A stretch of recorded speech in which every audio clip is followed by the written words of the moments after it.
One of the major challenges to the UK's ability to create the necessary number of homes has been insufficient infrastructure. Building homes is getting more and more expensive as a result of the steep increase in land costs. History suggests that the annual demand for new homes can only be satisfied if both the public and private sectors supply. Local governments and private developers built a minimum of 100,000 homes each year in house building from the late 1940s to the middle of the 1970s, when output peaked. Since the market will certainly continue to impact how privately owned home builders approach volume construction, the government must make better use of the resources and instruments at its disposal and develop a long-term plan to boost housing output. Today, a major obstacle to housing construction in the required numbers is a lack of land released for new construction. As a result, land prices have increased significantly, making it more and more expensive to develop homes. The public sector, which comprises local governments, the government, and other public bodies, is thought to own 40% of the larger sites in the country that are eligible for development. The use and disposal of publicly owned land will have a significant impact on long-term increases in housing availability and quality, not least because more freedom can be allowed in determining the development's terms for the benefit of the general public. Initiatives to boost the quantity of public land brought to market include the government's 2011 Housing Strategy and the National Planning Policy Frameworks, NPPF, mandate that local governments designate a 5-year supply of land for housing within their local plans. However, in order for authorities to handle the housing demands in particular regions, we need a more planned strategy. Local governments must act more proactively to encourage new development, cooperating whenever possible at the municipal or regional level. This does not necessarily entail that they build homes themselves, but rather that they support the development of new housing and infrastructure in partnership with housing associations, developers, and financial institutions. In order for this to occur, the central government must transfer power and financing to local governments for the development of housing and infrastructure, as local governments are better able to provide an effective plan and a clear vision for significant expansion.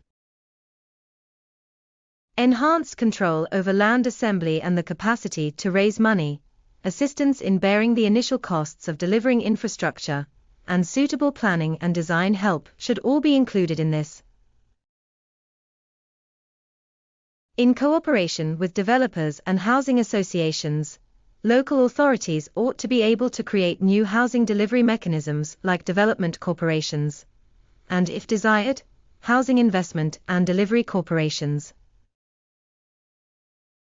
The administration should implement a daring strategy to encourage mass-scale, locally driven housing construction. This should include government guarantees to pay for the cost of infrastructure supply, new financial freedoms, ownership of all public lands in their districts, and particular support with planning and design. Moreover, providing local governments with more resources and power. Housing has long been underfunded in the UK. Statistics show that the UK is investing only 1.38% of its GDP more than other OECD nations, lagging behind several of its European rivals. The majority, 95%, of the money the government does spend on housing goes toward housing benefits, with only 5% actually going toward the construction of new homes. The issue will only worsen as housing costs and rents rise. The nation's housing needs should not be heavily reliant on speculative home construction because of its susceptibility to the effects of economic downturns. In order to build the homes we need and to promote cutting-edge development strategies like self- and custom-built housing, we must make provision for a variety of types of investment.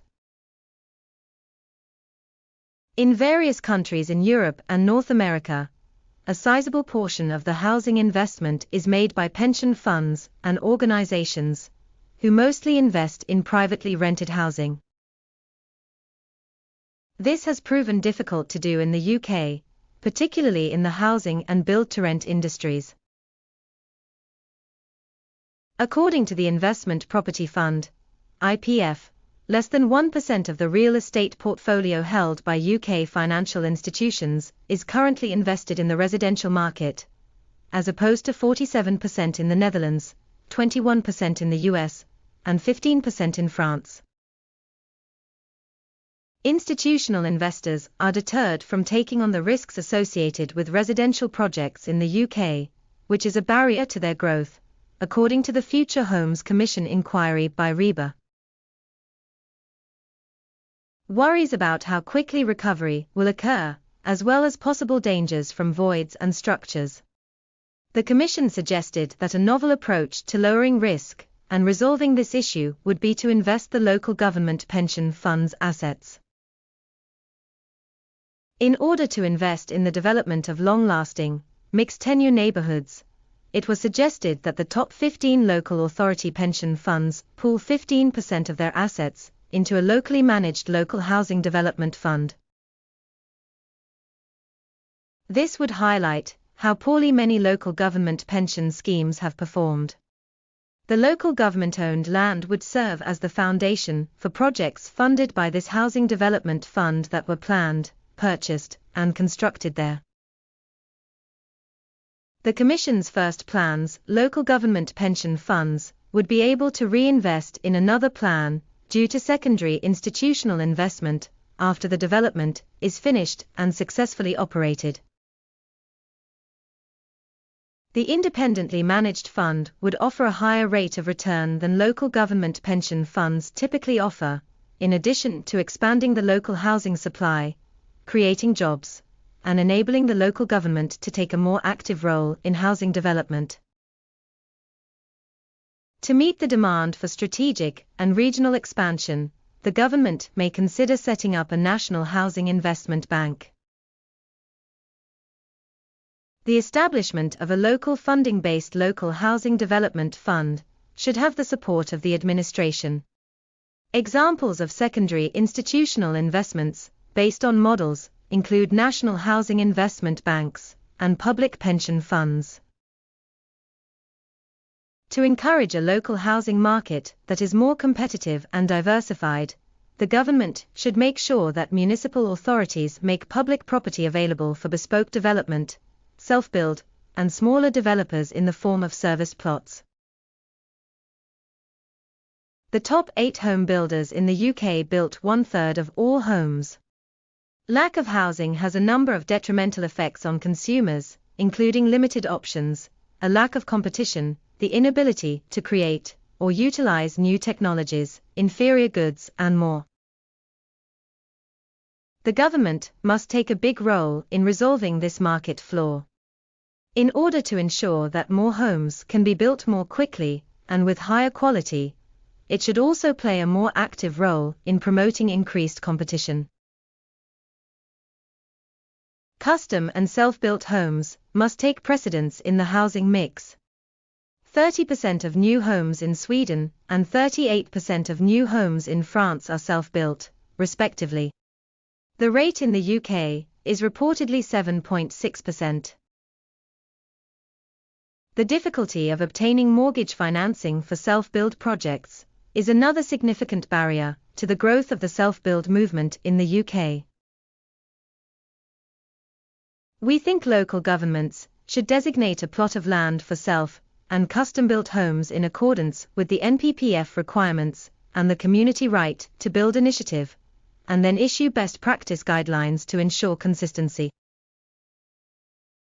Consumer Trading Organization will eventually host more concepts.